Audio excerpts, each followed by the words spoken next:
Mama, it is Thursday, August 22nd, 2024. Welcome to the only show about Spartan Dawgs, hosted by Spartan Dawgs. This is Sparta MSU. I'm your host, Jason Strayhorn, along with my co-host, Sedrick Swervin' Irvin.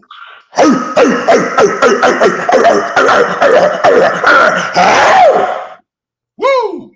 Yeah! Today is the day. So you're watching this. We are in Utah watching our sons play a high school game. This has been a tape show, but we didn't want to miss one for you guys at all because we got a lot to get into about Michigan State football. And we promise you that. We're going to go through it in great detail. The offensive side of the ball, we're going to talk about what we've seen, what we know, the techniques, what the coach is going to be doing in just a minute. But listen, it's your first time to the show. We want to welcome you to the show. If this is not, we thank you for your loyalty. And please, let us know where you're watching from. It's always good to see where people are watching from. I know Woody, I know this is tape, but I'm sure Woody did not get beat. He's out in Waikiki Beach doing his thing. Also, don't forget to click the like and subscribe button. Doesn't cost you a thing, helps us a whole lot. And follow us on all of our social media platforms. Swerve at This Is Sparta MSU. Swerve, 8 days now. Just eight short days away from Spartan Stadium. Hey, 8 days. But the thing I love about, especially being an alpha male and a Spartan dog, from Thursday, Friday, Saturday, Sunday, Monday, is nothing but red cups, cigars, and football. Wow! Lots of red cups, lots of cigars, and even more football. And a good time for all, because look, man, 8 days from now, we're going to be cheering them Spartans on to victory over the Florida Atlantic Owls. Is that their nickname? The Owls? I don't know what they are. It doesn't matter. Michigan State, we're going to get into the game prep and all that stuff next week. But we can't forget about what's going to happen after the game, which is the fundraiser for Marion Smith and his family at the McDonald's located at 4015 West Saginaw. I think we have a flyer available for that. Michigan McDonald's will be donating 15% of the proceeds back to the GoFundMe for Marion Smith and his family. Aiden Childs is going to be in the house. Jordan Hall, Nick Marsh, Dylan Tatum, me and Swerve, we're going to be there. Sparty's going to be in the house too. So, look, please come out and support Marion. He'll be there. His siblings, I believe, will be there as well. They want to feel the love from Spartan Nation because, they need us right now. And we're gonna help them as much as we can. But the most important thing besides that is gonna be that game, Swerve. So, here's the t-shirts. I'm wearing one right now. Purpose in the pain. I support 19. So I got mine. All the 100% of those proceeds go to the GoFundMe. I got mine right here. Sedrick, I'm bringing you. You're gonna have yours in a minute. Okay. Hey, I can't wait to put on my shirt, man, just to show my support and appreciation of especially, like I said on the last show, the things that you and Mama Trump were doing behind the scenes, and Steve, man, I just want to continue to salute you guys, man, because that stuff, you do it out of the kindness of your heart, but nobody knows what goes on, behind closed doors, and the phone calls and the stress and all the things that you guys put on your shoulders. And also another shout out, man, to the teammates and the coaches. That was a big deal right there, man. Like I said, I've been in that situation before, man. And when you don't have many people to lean on or even to talk to, it's hard. But when you have that support, man, you kind of can be lifted a little bit. You know what I mean? So I'm proud of that, and I salute those guys. But like I said, I can't wait. I'm gonna have on my shirt Friday and Saturday. So nobody, if you see me Friday and you see me again Saturday, yes, I took a shower, but I'm going to wear my shirt because that's how I feel, and that's what I want to do. I'm going to wear it Friday at the game, and then I'm going to wear it Saturday at McDonald's. We're going to do it for support for Marion Smith and his family. Obviously, you know that he lost his mother, Gayla, to a tough battle with cancer just a short while ago. The funeral was just earlier this week. Cedric's referring to River Rouge, all his high school teammates and coaches, as well as the Michigan State, the full team, coaching staff, everybody came out to support him during the funeral for his mother, Gayla. It was a beautiful sight to see the support. So continued support for the family is needed more than people know. Like what anybody might say, this family needs you. 5 siblings, okay, that he is taking care of, being the leader of a household now at the age of 21 years old, and his sister's 19. And the youngest one's all the way down to the age of 2. So it's serious, okay? So, whatever we can do, we're going to do that to support them. That's why we have platforms like this anyway. So, Swerve, but for business owners, make sure you get your shit together. Here's a message from Gray Matter Exchange, because you got to get your shit together. Get your shit together. Ship together. Do you have your ship together? Gray Matter Exchange will audit your invoices to obtain refunds to your accounts. We negotiate the best rates specifically for your unique shipping. We provide you free consultation on small parcel shipping questions. We will get your ship together. Sign up today. Also, hey man, before we get into what's going on in the world of NIL, speaking of NIL, you want to make your NIL gifts charitable. Be sure to go to CGA America, CGAathletics.org or CGAamerica.org. That's where it's at. Spartan fans, you can reap even more rewards from donating to Spartan Athletics than you do now. It's a win-win for your dollars if you partner with Charitable Gift America. To find out about supporting Spartan athletes while investing in your future, please visit CGAamerica.org. Charitable Gift has done so much. Over 300 athletes in just Michigan State. They work with schools all over the country, but Michigan State, Tom Dieters is a Spartan, so he really takes care of Michigan State, and he's been doing that for a long time, and we like to continue to support him as he supports This Is Sparta, because that's the name of the Michigan State chapter of CGA. It's called This Is Sparta, and we're This Is Sparta MSU, so we're one and the same, brother. So please head over to CGAamerica.org and see what you can do to help some of these athletes and retain them all, because it's a wild world we live in. Speaking of that, Swerve, did you hear what was going on down in Oklahoma State? First of all, we have a message from Gundy, the head coach over there. That's a wild man right there. He told the players to stop asking for more money. That's a beautiful thing. He's saying, I've seen a lot of different shows on a podcast talking about this. They're saying that's the right thing to tell players. The main thing is football, Swerve. You don't keep the main thing, how you gonna make any money, right? I mean, that's a story they got out too by Jesus down in Tuscaloosa. Why they lost and guys was coming back and they asking about money, and he thinking about, he's all about passion and winning the next play and getting better, being pissed off because you lost and coming back with an attitude, ready to work and ready to get better, this and this. And he got guys asking about money and this and this and asking about, how, am I going to get more money? How can I get more money? And that coach saying, you know what? It's time to play football, damn it. Enough is enough. You got paid. Everybody getting paid right now, all right? Well, let's renegotiate after these plays. If you make enough plays, we're going to give you more money. But right now, let's get ready for football.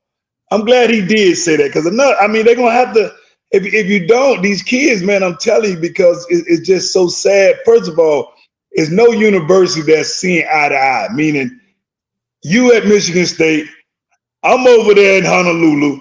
It's a kid that's trying to leave Honolulu to go to Michigan State. You're not going to call me and say, hey, say, I got your receiver trying to leave, man, boom, boom, boom, boom. So that's what I mean, that nobody's not in tune with each other to communicate like that, because everybody want to snag somebody from whatever, instead of just saying, hey, focus on your season, play football, and let's talk about the shit afterwards. You understand what I'm saying? Yeah. But they're going to have to stop at that. They're going to have to put something in place to say, okay, NIL can be done before this place. Let's talk about it after the season, and that's it. It's crazy, because you can damn near sit out like CeeDee Lamb right now. I mean, so he's saying that, you're talking about Mike Gundy, head coach of Oklahoma State, in the article that we just posted there from ESPN. He said, the good news is the next 5 months we can just play football. There's no negotiating. The portal's over. All negotiations are history. Now we're playing football. That's what he's saying. He said, tell your agent to quit calling us. Right. That's not what I say right there. Don't quit calling us asking for more money. It's not negotiable. It'll start again in December. These are all his quotes. So from now on, we'll be able to direct ourselves just in football. That's the part. That part is fun. End quote from Mike Gundy. Right. See, I'm saying the same thing, but CTE kick in, and then my mind I just elaborate more than what I should. But that's the same damn thing me and Mike was saying. We're on the same page, Mike. Call me later. But hold on. But then check this out. Then another story comes out just a few moments after his press conference saying, quit asking. Here's this one. Oklahoma State University players will be wearing QR codes on the back of their helmets with a link to the general fund. Well. It looks like they're going to be doing some NIL while they playing too. Is that contradictory? It's saying, hey, keep the main thing, but now we're talking about negotiating on our helmet. That's almost right. While you're on TV, so you fans. Okay, Square, let me ask you this. And there's also a report, all right? It's a GM down south, a GM. Now college football got GMs. Dude is making $863,000 a year. So that's more than the weight training coach. That's more than the damn position coach. A GM that's now negotiating this NIL deal. So is that Mike Gundy doing that? I don't think so. Because Mike Gundy going to tell it how it is from what I know of Mike Gundy from afar. I think that got to be a move from a GM type of person to do something like that and come with that after Mike Gundy made his statement about don't ask for money. Think about it. Either that or he's one of the greatest politicians of our time because that's how they do it. But look, I don't understand it. It's a yin and a yang there. You're saying don't ask for money. Hey, we're going to put a sticker on the back of your helmets asking for money. So I think if there is somebody that's trying to negotiate, that may have calmed them down. Because they're going to be like, hey, just watch the game, hit pause on your DVR and put your cell phone right there and send that player money. Well, he could have said it straight. He could have said it where, hey, don't ask me for money. I'm finna put something on the back of your helmet, and they can send the money directly to you. Damn it! You know, like get your shit together. Get your ship. They can ship it right to you. Great matter exchange. That's right. Great matter. You did it right there, man. This is a different world. I mean, we're hearing more and more new things coming out, more creative things in the world of NIL as we continue to evolve in college athletics as a whole, especially in college football. You're seeing that out in Colorado. You see the jerseys with their social media handles on the back. Now you're seeing QR codes on helmets. There's a big thing in place saying, they're going to put advertisements on football fields. I mean, it's going to be this is a new day, Swerve. Just get ready. I guess it's these things that it's like, and I don't want to get off subject, but like watching the NFL now in the preseason with the new kickoff return. Like it's just, I guess I'm getting to the point where, I can say I'm part of my generation where I'm old now. Yeah. Oh yeah. Because I definitely don't agree with none of this new shit. New stuff that's going on. You know what I'm saying? So it's like I just got to drink, smoke more cigars, sit back and just watch it and let it happen, I guess. Man, I was in the gym the other day, out here, and there was a couple of old timers. One guy played for the Packers in '76, and another old timer, was talking about the '80s. And I'm like, and there's 18-year-olds in there too, right? We're in the sauna, and I'm like, ooh, we're old. I'm closer to those old guys than I am to 18, man. It's what it is. It's what it is. I mean, so we have to be able to open your mind. And try to keep up with this, because if you get too rigid, you're gonna get left behind. I know there's a lot of people that say to hell with NIL, but that horse has left the barn. So it's about how do we figure out a way to have this kind of in a structure where there's transparency, obviously, but there's always going to be a competitive edge. One thing that's not going to happen is everybody's going to have the same salary pool to work with. It's not that way in coaching. It ain't going to be that way with the players. Now, I know the NFL has that. It's all tied to TV revenue and all those things with the ownership. but it was salary capped. They also have a salary floor. And college football, all college athletics, they don't have a floor yet. So let's see how things evolve. Is anybody speaking for the athletes? I haven't seen any group yet speak for the actual athletes. It's all these lawyers talking, coaches talking, former coaches talking, but no athletes have gotten together. The ones that have, they've taken things to court, and guess what happens, Swerve? They're winning left and right. So all I know is it's a new day. Hats off to what they're doing. Regardless of what's going on, I think that the game of football will be here. It's strong, and it's a lot of fun to walk through and watch. We're gonna break it down for you. We're gonna get into the nitty gritty. We're gonna take Sed's drone cam and get into the position battles and who we think are going to be the starting lineup when Michigan State faces FAU on the offensive side of the ball on August 30th. After these messages from our friends over at IHOP. $5 pancakes.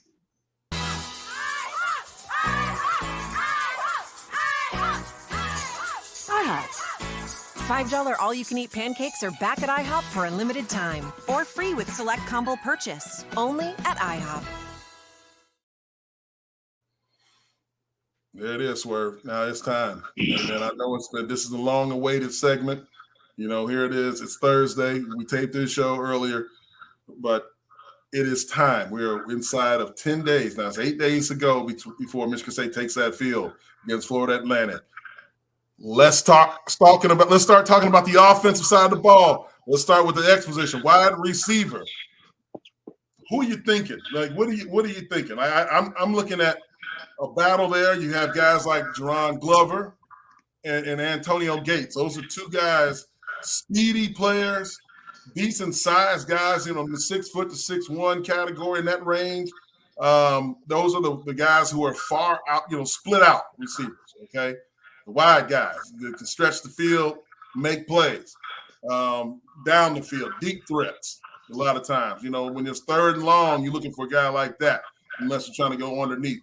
But I think that, when you look at a guy like Jaron Glover, who had a lot of success a year ago, Antonio Gates, a guy who has Hall of Fame, yellow jacket pedigree. Okay? His father is Antonio Gates Sr. This is Antonio Gates Jr. Antonio Gates Sr. will be a Hall of Famer here. I don't think he's almost eligible. As soon as he's eligible, he'll be a first ballot Hall of Famer as a tight end. He was at Michigan State for a little while. You remember that back in the day?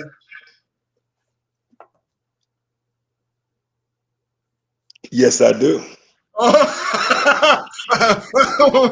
I think when he came, basketball. He wanted to play basketball, and I don't know if whatever went down, but that was a guy that I know those coaches wish they would have had, because hey, I know he made a decision to play football because he's one of the greatest to ever do it. But playing that X receiver, they always go to the wide side of the field. Like you said, those are your speed guys. Those are the guys, the Randy Moss of the world. The what they call the guy at Detroit, Gravitron, Megatron. Those guys. Those guys with the speed. Those guys that you want third and long to run the deep dig routes, the comeback routes, and the go routes. So the deep post. So at the end of the day, these guys here. It's good to have this battle. Because now you got two guys that can make plays. You know what I mean? You want, as a coach, you want to have two, but you want to have that one guy that stays on the field because you want him to be the playmaker. And like you said, Governor made plays. You're looking for the Hall of Famer son bloodline to kick in, and hopefully he becomes a playmaker as well. So it's a good competition. And I can't wait to see what these guys do. But I think they both gonna play. And the good thing about that, you can move guys around. Mm-hmm. That's right. You're gonna have guys that they get winded a lot of times because they run those deep routes a lot. Jaron Glover, a kid out of Sarasota, so he's down in that Florida heat. He's definitely a dog coming out of the South. Obviously you got Antonio Gates, who he's had a great spring. all reports about him. Great spring and even better summer. He's ready to play. It's about health, keeping all guys healthy throughout the season, obviously, but that's a competition you want to see. You're going to see both of those guys playing. It's going to be a 1A, 1B situation. I don't think there's a guy that's like a clear cut, oh, he's the guy. But both of them are going to be primed to have, these guys are going to be in that 300 to 500 yard situations. And, I don't think they're going to score a ton of touchdowns. I don't know about that because we're going to talk about that with other players on the team that are going to be the big touchdown people. But these are the guys who are going to move the chains and threaten that deep third of that defensive secondary. That's what you want. You want to be able to stretch that third, that defensive secondary and make sure they can take what they call taking the top off the defense. You got to be able to have that. Guys with wheels that can scare guys, and that allows you to run the ball a little better too when you have players that are good like that. So on the offensive side of the ball, you got something where you want every offense got their goals that they want to go in, they want to reach. And as an offensive coordinator, you feel like if you reach these goals, we should win the game. By being 80% or 70% in the red zone, being 60% on third down and things like that. And one thing they have for running backs and receivers is explosive runs, explosive plays. And that's the plays that give you the 15 plus or more. If you're a running back, you get explosive run. That means you got to run over 15 to 20 yards. If I'm a receiver and I get explosive catch and yak, which is yards after catch, if I catch it at 15, I break another 15 to 20 yards, I got explosive run. If I got a ball, then I take, like you say, take the air off the roof, or take the air out the ball, go deep, I got explosive catch. So those are the guys at that X position that you hope that you can get probably 3 to 5 explosive catches, which will be 20 or more yards down the field to give yourself a chance to win the game and reach your offensive goal. I mean, it's always good as an offensive lineman. I can speak from that perspective when you're blocking and then you hear the ref say ball's gone, right? And you in the crowd, and then the big play after it's a backbreaker to that defense when they see that completion down the field. It's demoralizing to them. It takes a special defense to be able to come back for that. I know defensive coaches and coordinators, they really try to coach guys through when negative plays happen to them, but on the offensive side of the ball, it feels like you're kind of running downhill when you start making those explosive plays that Sedrick just talked about, 20-plus yard plays, those big splash plays. It's backbreaking to that defense. And, we laugh at them as we jogging down and get to the huddle. Got your ass. They cussing each other out all the way back to the huddle, and they're tired too. It wears them out when you have players like that. So, offensive coordinator Brian Lindgren, who's a guy who came over from Oregon State with Jonathan Smith, great play caller. They're schematically gifted in the way that they're going to call plays, and having weapons like those two, when we're talking about right out of the gate, Jerron Glover and Antonio Gates Jr. is going to be imperative. It's going to be exciting to watch these guys. The skill players, strength of this offense, 100%. Now you look at the Z position. What is the Z position in wide receiver? There. Well, the Z gonna always go opposite of the X unless you go on trips or anything like that, and you still gonna go the opposite of the X. The X gonna always stretch the field. The Z gonna always line up with the Y. Most of the time, line up with the Y when you want to go trips and things like that. So Z is that guy that's that tough receiver in the middle. That receiver that's not gonna run your over routes, gonna run your deep out routes, gonna run your option routes at 5 or 7 yards and make the tough catches in the middle. The guy that can do a shake and bake, the guy that you can run a bubble screen with, those type of guys. And you also have speed, but those my shake and bake, those the Reeds of the world. You put those guys, you can line those guys up in the inside, you can line them up on the outside, you also can line them up in the backfield. Those are your receivers that can just do it all, but those are shake and bake receivers and the guys that are going to give you the explosive runs and catch, yak up after the catch. So in that position, you have guys like Montorie Foster Jr. Montorie, a guy who's been here a long time, been through several different coaching staffs. I believe he came in under Coach D'Antonio and, inherited, got through the Mel Tucker staff, and now his third coaching staff under Jonathan Smith. a guy who can do it all. He had some injury problems that had kind of nagged him through his career. But when you talk about a guy who has NFL talent, he's definitely got it. He's got the size. He's got the strength. I was in practice the other day. I mean, he was on the jug machine after practice. You know, he's got that work ethic that you want out of a receiver that's serious about the game. You know, a guy who's got strong hands. If you can remember the play last year, I believe it was against Indiana on the road. He catches the ball right in the middle and got hit right as soon as he caught it and did a double spin move, almost like one of those plays that we've seen in Michigan State history before, going back some years. But I digress. I'm going to Montorie Foster. He spun and bounced his way through tackles for a score against the Hoosiers, and it showed his ability right there. It showed like his ability to catch the ball, have concentration, have balance, be able to take a hit, and then hit his head on the goalpost to score the thing. So this is a guy who has a lot of that. So you've seen him up close. Right. See, his spin move versus my spin move was so smooth in overtime. I mean, right before, it was just so smooth, and I didn't get touched, I didn't get hit. But number 3, one thing you got to understand, when you're talking about a red shirt senior, I would love to have these type of guys on my team right now because they playing for something. They playing with a purpose. Everything they doing, they trying to get to the next level. They trying to win games, to have more games, to prove themselves that they get a playmaker. So this type of kid and his attitude has been nuts because he could have got a situation, could have left after the spring, whatever it was. And then especially having a young guy that may be a future Sunday player behind him or compete with him. So at the end of the day, this kid made some great plays in that spring game. You know what I mean? Yes. Crispy route runner, in and out, hand-eye coordination, leaping ability. That's why he's one of my guys on my list that I'm making sure that I keep my eyes on throughout the season, because what I saw in the spring game, I left the spring game saying this kid is going to be a playmaker. And with this offense, which is probably going to be 60-40 throwing to running ratio, he's going to be one of the guys that you got to go in saying he got to touch the ball, 7 to 9 times a game. Yes. That I see this. He's got to touch it. This is his year. This is his team. You talk about a guy with that kind of ability and that kind of leadership skill, Montorie Foster Jr. I mean, he is that kind of guy. But you talk about the youngster who's kind of working with him, kind of his understudy right now, Nick Marsh.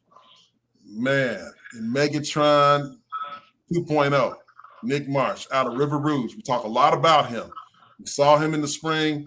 I mean, what stands out to you right away is his size. When you see him up close, I mean, this isn't a little kid. I mean, he's 6'4", 215, pounds. I mean, he looks the part, no doubt about it. But what do you see, Sedrick, when you look at what Nick Marsh brings to the table besides his size? Well, a kid like that, if he can dominate in the run game, if he can make his presence known in the run game by going down there, punching those safeties in the mouth, dominating the DBs, and also, hey, if I have to, coach, let me motion in and let me hit that linebacker so now we can get that lineman pulling out on those corners and the running back can go, have a closer run. Yeah. Hey, with that size, you got to do it. I'm not worried about it. He been catching all his life. He been making plays all his life in high school. He been jumping over and doing the Randy Moss, the Mawson, and the ooh and all that. He been doing that. As those coaching staff now, what they did was just correct his route running, add a little something to it. But I want to know if he can add blocking to it, where he's dominating. If he can get that part to his game, you talking about lottery pick, because he going to make the plays. The quarterback going to have to throw the ball. But now you're also dealing with a quarterback that's going to scramble too. I want to see the big receiver come down and punch somebody in the mouth. Am I worried about his route running? No. Am I worried about his hands? No. Get a young fella a shot. He going to make plays. He can be a freshman all Big Ten player of the year. He got that type of talent. So that what I've seen so far. But now I want to see how tough he is. That's what I'm going to say to him this next Saturday. I want to see how tough he is. Matter of fact, I got his number. I'm going to text him before next week and say, hey, we know you can run. We know you can catch. But when it's time to block, punch somebody's ass in the mouth. Plexico Burris did it. Hey, like Dylan Tatum when he was on here, he said you got to run through an MF face, and you was Right. like, say it. He got that. That's Nick Marsh.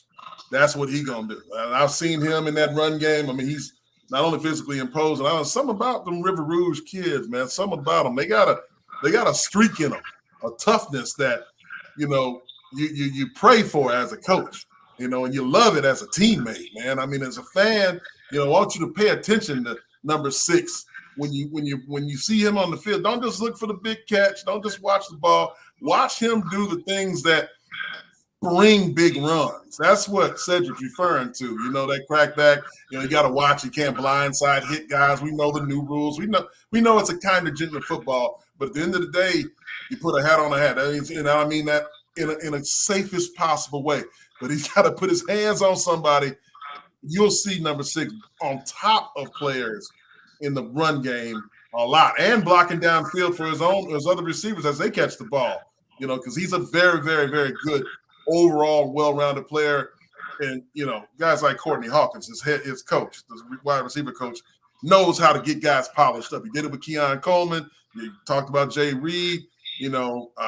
Speedy Naylor.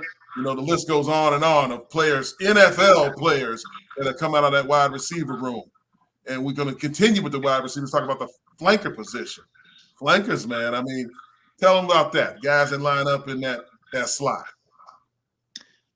Well, when you're dealing with the flankers, those are the guys that you want to run what I call middle of the field routes. That guy that can sit down. When you sit down in the middle of the field, I mean, over the top, I can run a post, I can run a dig, I can high-low the defense. You know what I mean? That guy we're going to see a lot of faking zone read, quarterback bootleg out. His first option going to be to run the ball because he's a runner. And his next option going to be to throw, where he's going to have a tight end, he going to have a flanker, and he also going to have the X over the top running the deep route. So he got a 1, 2, 3 progression.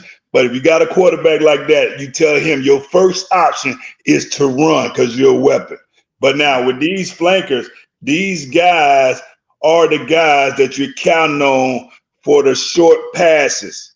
The 3rd and 5, the 3rd and 3. The guys that you want to just start off with a quick hitch route or whatever it may be to get them going or get the ball going. Or then you can come in and run the ball on 2nd down and hopefully to get 3 or 4 yards. And now we're 3rd and short and we should be able to get a 1st down. We got 2 downs to get 2 or 3 yards.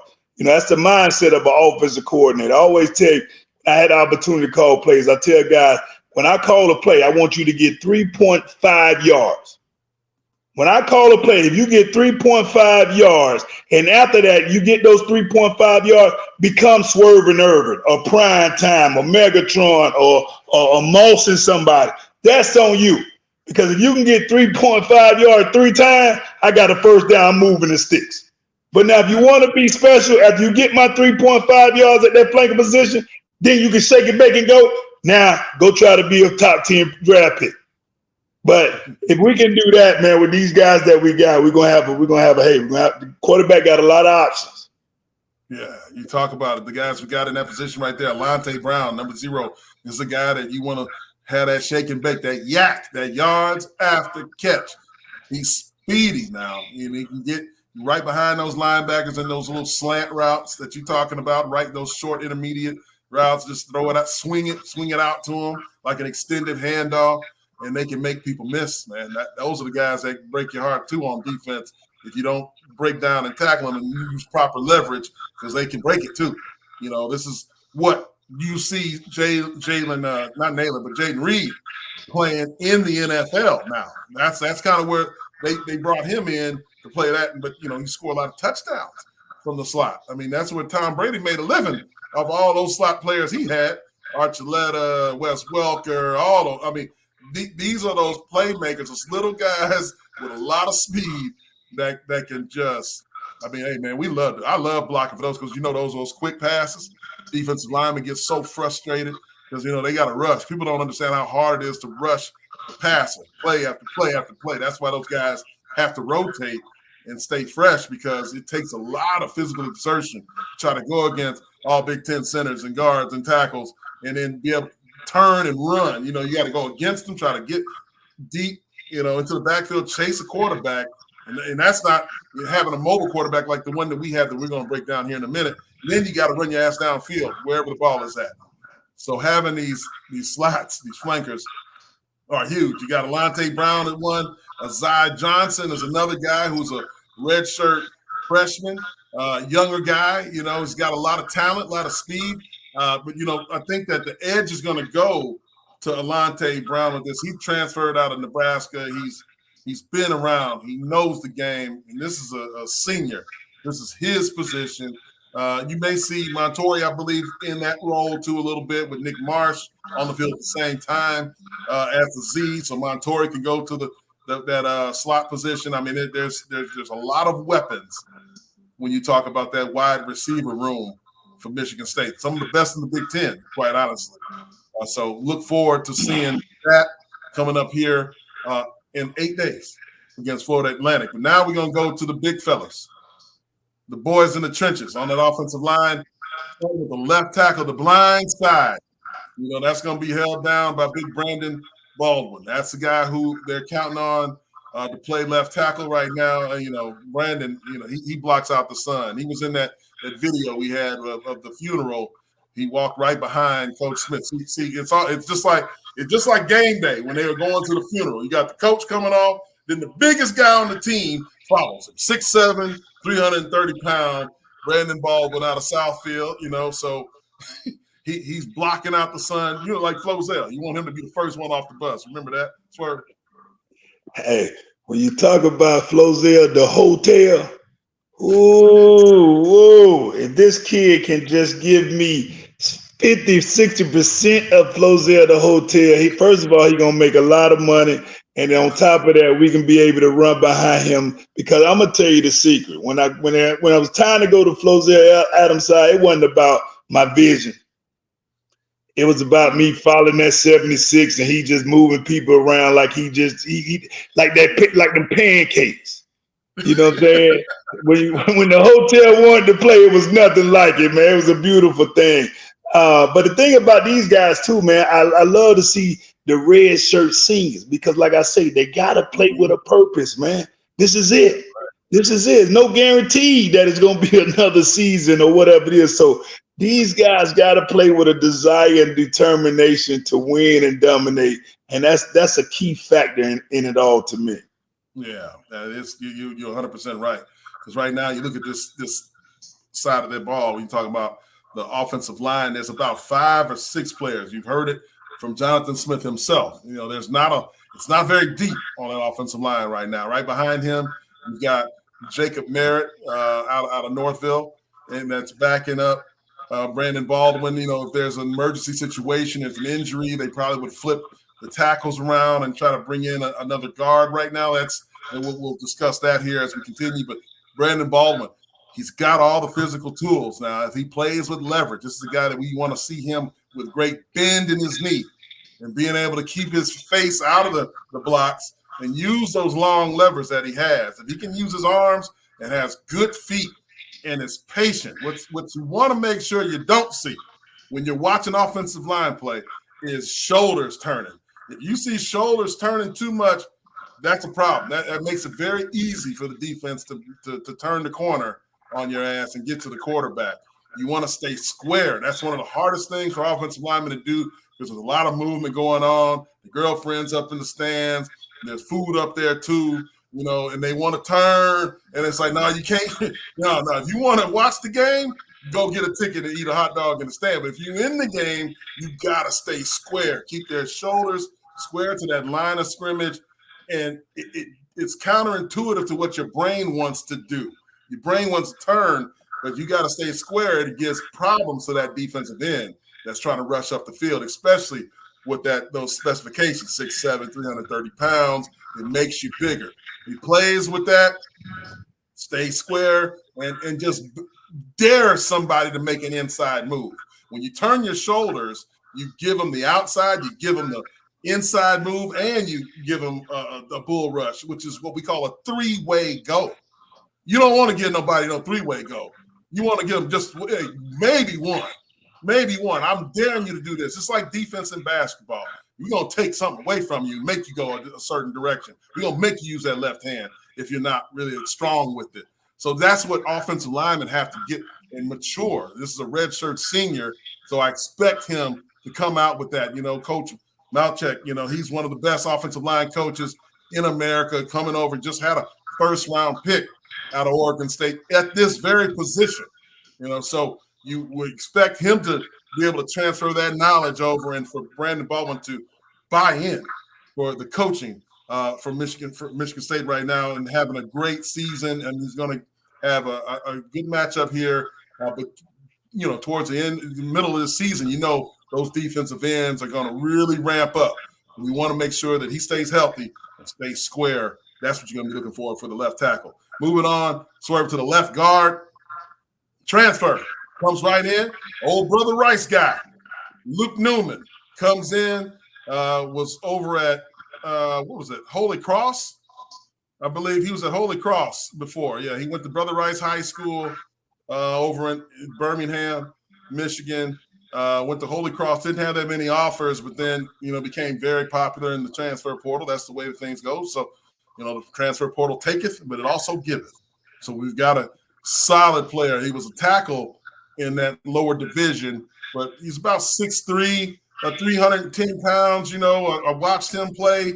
He does have the guard body. He's got the prototypical guard body. He's got shorter arms, so he doesn't have that length to be able to move guys on the outside. Now, what do you look for as a running back when you play behind those guys in the middle, Swerve? Well, right now everybody's running what you call the zone read. You know what I mean? And when you run in the zone, it's like what you just said as far as the tackle keeping his shoulder square. As a running back, you always want to keep your shoulder square and give yourself a three-way go. So when you run in the zone read, we was always taught to read the first guy past the center. And most likely that would be that guard block. You know what I mean? So you're looking for that guard to either, first of all, you're hoping that he just come out and just load a high, dominate this guy, and just give you those little inches that you need to get to the second level. So that's it. It's important to read the guards block. And then also when you talk about running the power, that's when you're going to get a double team with the guard and the tackle coming down and the tackle coming off from the linebacker and the backside guard pulling. And we always was taught to read a gap to the ass pulling of the guard. So, the backside guard. So at the end of the day, the guard is a vital point player in the run game. Especially to play side, where you want him to load a high drive, either stay square or give me a side where I can set up my second level block and get north and south and have him give me a nickname and call me Swerving Irvin. Hey, you said something right there. Now you said set up the second level block. Youngsters, young football players, I don't think people talk about this enough at all. Running backs, when you got a good running back like Swerve, man, and you set up the block, you know how to press the hole and suck those linebackers up, and then you do your swerve. You jump cut to another spot, which makes our job so much easier because we know where the play is really going, but you know how to press and force that linebacker to come to you, and then you jump outside, and when they try to react, we got number 79, we got Scott Shaw, we got Strayhorn right ear holding that linebacker that's trying to come out there. Oh shit, Swerve's over. No, too late. And the guards those are when you get kill shots. And thank you for doing that. That's the thing about now. Are we teaching running backs to know the blocking schemes? That's one thing that I had that Bobby Williams, Coach Williams put in me was know what everybody's around you doing. Yeah. Then it's easy for you to know where to go. When we used to run that outside going, you want to read the tight end to the tackle, but you know what? What if you want to cut back? You got to know who's coming, who's cutting off, and what they're doing, so you can set up the next block, and then you can help your lineman. Your lineman's gonna help you, and everybody work together. And when you work good together, you rush for 1,000 yards 3 years in a row, like old Swerving Irvin. And you get paid, Now you could have got paid in college, but that's a whole different level, Yeah, because I ain't getting paid in college. Not me. Don't give me nothing. No, nothing at all. But next time around, man. But Luke Newman, he's a guy who's come in and taken that position over. You know, he was pushed a little bit by Cole Bellinger, a guy who's vying for some starting time. He had the injury last year. A guy from Clarkston has a brother down at LSU, Cole Bellinger. So he's the center of the future, people think, you know, as a redshirt freshman. So there's the future's bright for him. But Luke Newman, you know, is a redshirt senior transfer. This is all or nothing for him. He's going to be the guy that's going to go in there. And if there's a backup, in my opinion, that's kind of a swing player, it's going to be Dallas Fincher. And that guy, he can play center. He can play guard. He's even tall enough because, you know, this is a guy, Dallas Fincher, that's about almost 6'5". So, he, you know, you don't really see a lot of 6'5" centers. But he is. He's a guy who's very flexible in every position that on the offensive line, which you can get a lot of money doing that too, Dallas. So keep at it. You know, Dallas Fincher's a guy, but, you know, the guy who's taken the reins at center and is a team captain is Tanner Miller, the transfer from Oregon State. Call him Old Red, man. I mean, he got the red hair, the red locks flowing. You know, he comes in, and you could tell he's the heart and soul of that offensive line. You know, he huddles the guys up, he breaks them down, he charges them up. Doing every drill, he's the leader in everything that they're doing. He knows this coaching staff. He understands what they're trying to do, and he's a coach on the field, which you want in the center position. The center's got to be a guy who can get everybody lined up right, call out the defense. It makes things go smoother. It just made a lot of sense for him to come to Michigan State with Oregon after leaving Oregon State, as well as the quarterback, who we're going to get into in a minute. But Tanner Miller, it's a guy who's, you know, doesn't have big dimensions, not the tallest guy, not the biggest guy, not a guy that you're going to say, ooh, this is a 3, 4, 5-star type of player.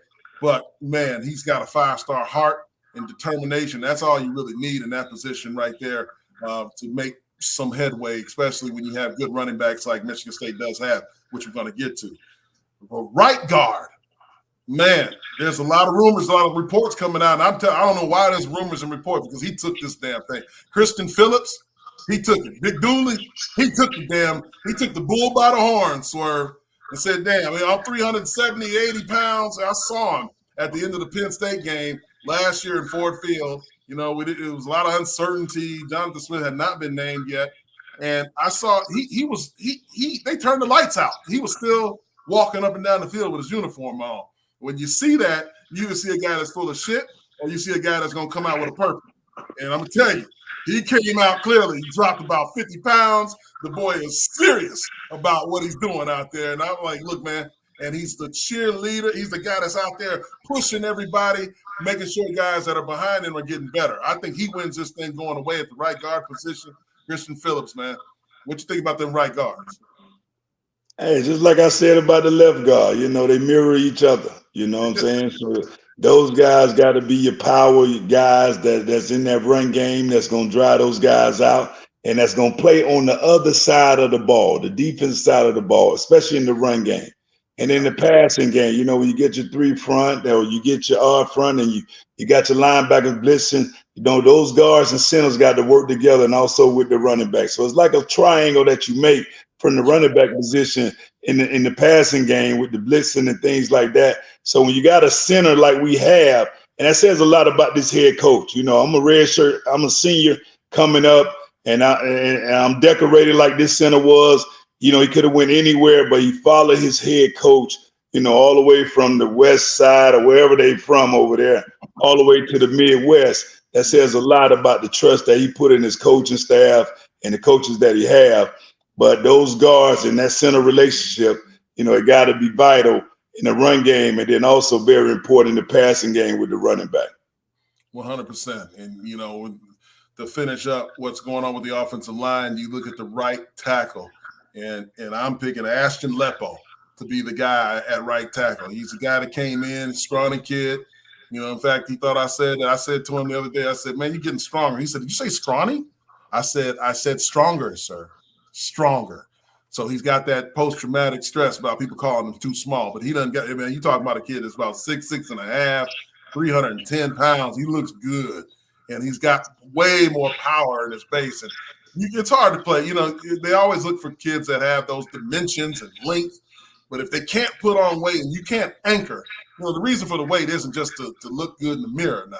You know, Tony Manders looked good and he had an anchor. He had everything, right? We just had him on the show. This kid, you know, he's you got that number 66, so you're thinking, oh, man, he must be a guard. But no, you see him up close, man. I mean, he's a good – he looks like a guy that be in the country club just hanging out, sipping lemonade and iced tea. But, boy, when you see him in those one-on-ones and I see him in team, he has improved, in my opinion, besides Dooley, he has had the most improvement from year to year at right tackle. He's a guy that if there's an injury at tackle, they'll flex him back to left. He plays – both sides of the ball. He is very, very, very good. So this is a guy we're happy to have. I'm happy he was, I think he may have been the portal. I don't know. We got him back and we got to keep him. Ashton Lepo at that offensive line position. Moving on to the tight end. Hey, listen, Jack Velli, he's the guy. He's the other transfer. Touchdown Jackie. Talk about the tight end, Swerve. You got to think at 6'5", 245, And if you think about football nowadays, you know, who's Patrick Mahomes' best friend on the field? Who's Lamar Jackson? Who's Lamar Jackson's favorite target? So at the end of the day, you know, these tight ends are very important to a quarterback because they're the outlet.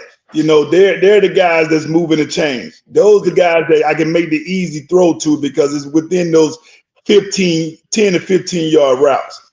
And this guy here has the decoration, has the accolades to be one of the top tight ends in the Big Ten, which that's saying a lot because Iowa has had the history of having some great tight ends. Yeah. So, hey, he's going to be the anchor. He's gonna be the staple. He's gonna be the stamp. He's gonna be whatever you want him to be in that position because he's the guy. He got all the tools. He got the great work ethic. He got the great hand-eye coordination, and hopefully he get the opportunity to make a lot of plays. 100%. A guy who had, I believe, it was 12 touchdowns a year ago. It was like the most. He's tied for the most. 8. Okay, it was only 8. I thought it was more. I keep making 15 touchdowns last year. So just making sure we're right on that. Tied for the most in the country by a tight end. He's on everybody's draft projection list. A guy that does have 2 years remaining, but I don't know if we're going to be able to keep him. You have guys like Brendan Parachek behind him. I mean, prototype body. Parachek is a great kid, great player. He's coming along. And then Tynell Hooper, grad transfer that had an injury a year ago, who's working through that. And then Fale Amendola. Now he turned some heads in camp because he's put on some weight. He's a tall guy, about 6'6", 6'7", and he's getting the feel of the game a lot more. Another junior transfer, I believe, out of Norfolk. So yeah, he's in town, Norfolk State, 6'7", 250 pounds now. He's put on some weight. You like to see that. That tight end room is very deep. Look for those younger players to watch how Jack Velli does things on and off the field so they can step into his shoes when he needs to get a blow. But I expect him to be, one of those guys that's going to be on the field all the time. You're going to see number 12 hitting 12 touchdowns minimum this year, in my opinion. Moving on to the quarterback. I think it's fair to say the starter will be Aiden Childs. He's the captain. He's a sophomore. I think that's breaking news for everybody, but Aiden Childs is going to be the starter. What can you say about Aiden as quarterback? I mean, first of all, he got the confidence. You know, he's talking the talk. Now, when you talk the talk, you got to walk the walk. And for a guy to stand up there and say feel like he's one of the best quarterbacks in the Big Ten, that means he's ready to perform. And like I say, with my drone, being in practice, the 2 times that I flew in practice, he has it. He has the zip on the ball. You know, he can throw the long ball. He can throw the out route. You know, it's a little inconsistency with the touch and the things like that. But, hey, that's with more reps, he's going to get better. But the thing that he been blessed with, he got them 2 legs on him that can run for his run. And that's going to be the key. If he make the right choice and decision, when to tuck it, all right, and not stay in the pocket too long, and know the down and distance, move the change, hey, that's all we need. You know, one thing I see about him too, and with this offense, they may not always want him to get downfield. If there's something there, he's going to take it, right? If the defense is out 15 yards and it's 3rd and 7, I'm sure he's going to beat you to the sticks and get that. You know, and sliding. I got reports on that too. They've been learning how to slide from professional baseball guys, you know. So we'll talk about that on another show. But yeah, they don't want those guys to get hurt while they slide. But his ability to move in the pocket, you know, if the offensive line, there's a breakdown of protection, you know, use those slide protections so that you kind of just get gaps and get any kind of blitzes that may come his way. But his ability to get out and roll out those bootlegs, just move that launching point and throw off of different platforms. Like, you know, we talk about Mahomes.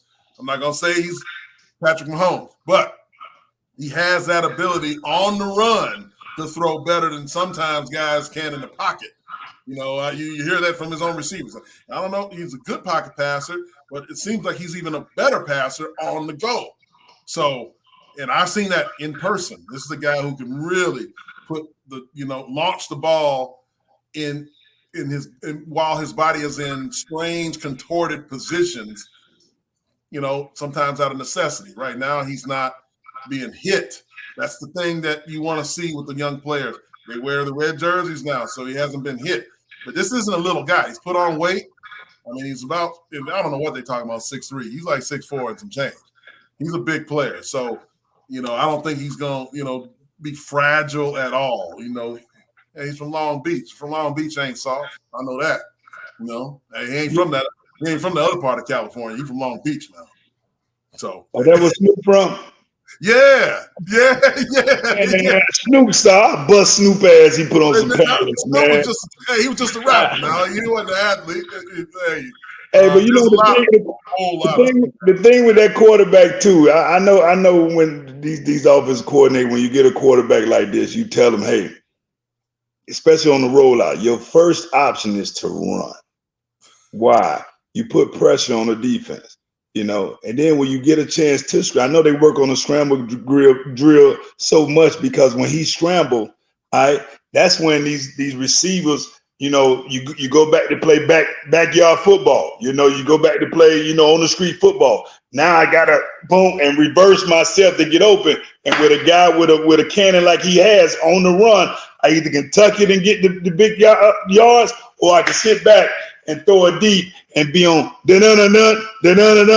and making a big play in the state and everybody going crazy. So it's going to be a great thing, man. I got a lot of confidence in this quarterback. I got a lot of confidence in this head coach and OC to put this together. Because at the end of the day, when you I watch Maryland, and Maryland head coach is an offensive guy. And Maryland offense over the past 2 or 3 years, if you look on the low, Tua brother put up some numbers.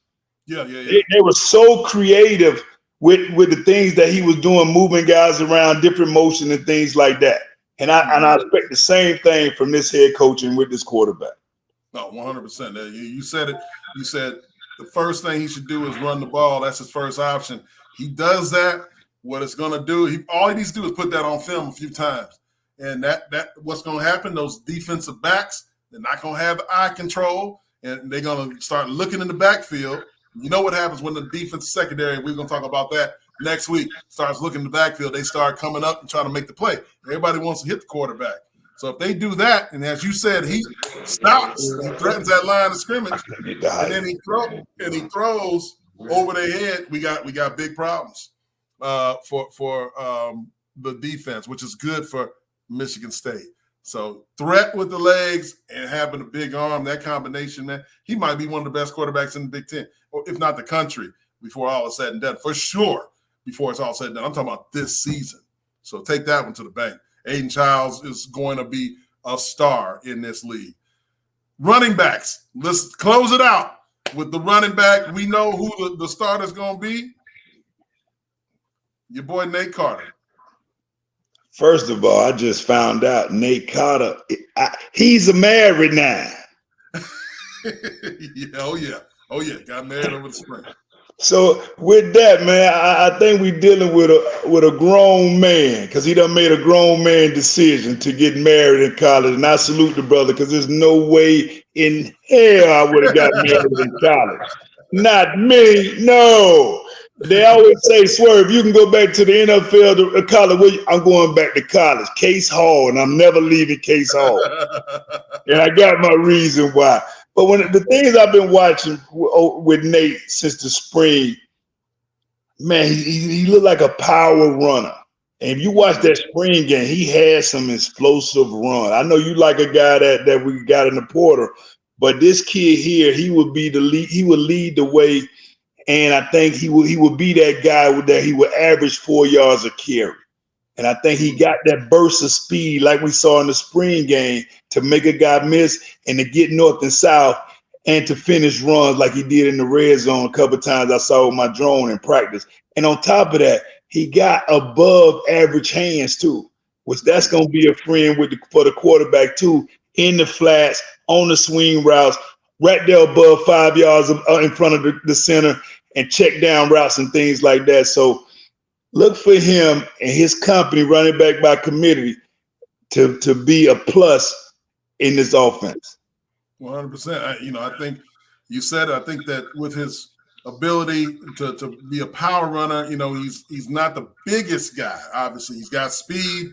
He looks good. I mean, boy, I don't even think he's over 3% body fat. It is crazy how ripped up Nate Carter is. But his backup, yeah, he's crazy ripped. K-Ron Lynch Adams out of UMass just transferred in. This is another one of those redshirt seniors you're talking about. I hadn't seen him up close. So looking at him up close, this is a perfect 1-2 punch, in my opinion, for Michigan State in the running back position, because you don't want Nate Carter toting that thing 20, 25 times a game, in my opinion. You do that too much, especially when you get into that gauntlet, he may not be available. So, and it's little things, little nagging things. Running backs take hits. I mean, he's got look what it's done to you. You know what I mean? Like it's a real thing. You said it. You talk about it all the time. My what is your thing acting up? Which it hasn't all day, which I'm proud of. CTE, 3 knee surgeries, arthritis, but I won't change it for nothing in the world. Take me back to Case Hall, baby. Take me back. Will you back up in there on the wheelchair? But Lynch, K-Ron Lynch Adams, this is an explosive player now. He's got a lot of wiggle. He's built with a very low center of gravity. He's got speed. So it's a great change of pace back. They're kind of similar in style, but you just keep coming with waves of them. Then you bring in a guy like Brandon Tullis, a freshman. That's the bruiser. Brandon Tullis, I think he's about 6'1", 220, 25 pounds. He's a big boy. So he's going to rumble through and get those tough yards when you need them. But the running back room is solid. You got Nate Carter, obviously a guy who did transfer a couple years ago from UConn. Now he's a Spartan. He's a Spartan Dawg for life. And he is a captain on the team too. So, we know who's starting, all right? But that wraps up the offensive side of the ball. Swerve, any other things you have in your mind about the offense? I mean, this is a side of the ball I think we've got a lot of promise, especially in the skill position areas. The thing I want to see, are we going to be an offense that play fast? Are we going to be an offense that don't huddle? Are we going to be an offense that's going to try to milk the clock? And I think at the end of the day, every offense nowadays, you work on those things throughout practice. You got that 4-minute offense. You got the play fast offense. You got the offense where, hey, you know what, huddle. And now I think it'll be a little different because now they got the headset, right? Like the NFL. Yeah. I think they are going to be using that. At least some schools are. We'll see. Because right. Taking the signals out because kind of stallions. Yeah, I know what you mean. I'm picking up what you're laying down. Right. But, to sum everything up, I think just on paper, and then what we've been seeing in the workouts, the quarterback got some weapons. And the thing that I like about, this team, this offense, we have quite a few red shirt seniors. And for those who watching and those who listen, understand when that's it, when you know this is it, this is my last ride. I got to give it everything I got and a little bit more, because I want to have a chance and the opportunity to play on the highest level. And also I want to do whatever it takes to get the shot, to be in the playoff, to go to a big time bowl game, to win the Big Ten championship and things like that. And we got those guys. We got guys in the skill position, and we got them online. That's red shirt seniors. And so they lean by example. They lean by effort. They lean by practice. They lean by examples in all those areas, which should make us a better team overall. You know what? Offense, let's get ready to roll, put on some points, and kick some ass. No, 100%. I'm in charge of offensive line last year. Nate Carter fell short of the 1,000-yard mark just a little bit. He had 901 yards and about 4 touchdowns. We got to put it on yourselves, offensive line, to get you back over 1,000 yards. That's important, because then they'll be able to brag about it forever, just like my co-host. You know, I think they can do it, man. It's going to be a great season. Offensively, that's the breakdown. Next week, we'll be back at you with the defensive side of the ball. We're going to get into the nitty-gritty on the defense and who we think is going to be starting on August 30th when the Spartans take on Florida Atlantic. So for now, for Sedrick Irvin, I'm Jason Strayhorn. This is Spartan MSU. Have a good night. God bless you. And go green. Go white.